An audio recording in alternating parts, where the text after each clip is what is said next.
Хүн бүхэнд энэрх сэтгэлийн үндэс бий. Хүний сэтгэлийг өөрийн хайр инэрлээр олж авдаг.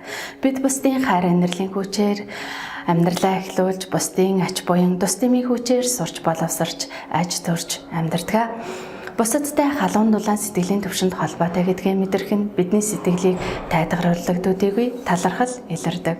Уулын үзэсгэлэн оргилдоо, далайн үзэсгэлэн гүндээ, хүний үзэсгэлэн сэтгэлдээ байдаг.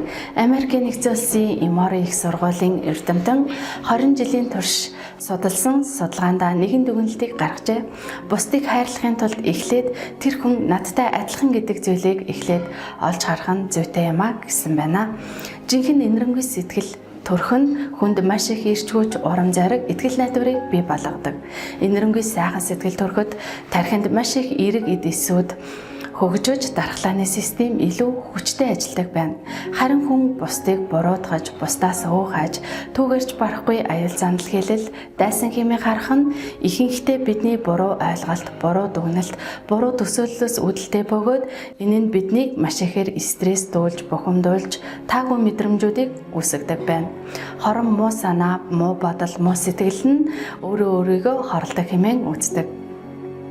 Тиймээс өөрийн сэтгэлийг хаана байгааг ажиглан таних, энэрх сэтгэлээ хадгалж хөгжүүлэх нь чухал юм. Энэрх сэтгэлээ төрүүлэх дадал бий болгохын тулд эхлээд би бол хүн бусдын л адил гэдгээ мэдрэх. Би алдаа гаргадагтай адилхан бусадд ч бас алдаа гаргадаг.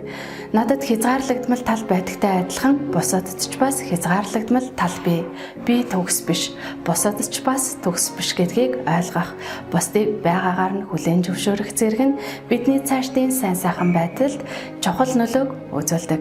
Оросын алдарт зохиолч Чеховын хэлсэн сайхан үг байдаг. Хүний сэтгэл хаана байдгийг хэн ч мэдэхгүй, харин яаж өвддгийг бүгд мэднэ хэмээн хэлжээ.